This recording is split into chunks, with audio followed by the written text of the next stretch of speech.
telling people huge stories of how this water heater was going to conquer the world. Warren believed the idea of an instant hot water supply could revolutionize the home appliance business. I'd gone on the internet and researched the company to see what the stock was selling at, see where they were at. Everything seemed to be good. He decided to invest in the product, still in the planning stages.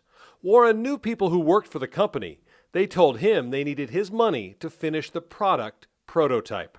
I gave them almost everything I had with the intent that it was going to be back in 90 days. More than 3 months passed and Warren didn't get his money back, and no progress was made on launching the water heater. He even told a friend he was becoming concerned. Something's wrong here, Warren. These guys are driving big fancy cars, they're building big houses. They're not using their money. Something's wrong. His friend was right. Instead of production, the money was being used on expensive cars, dinners, and property. One of the defendants actually had a custom home built, and his payment was over $10,000 a month just for that home. Authorities say 2 executives from the company diverted investor money for their own personal use to the detriment of investors.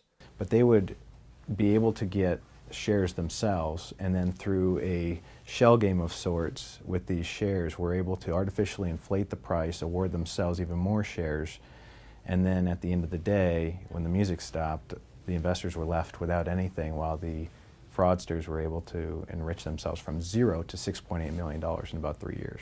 There were more than 150 victims.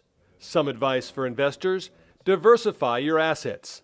Warren learned this the hard way.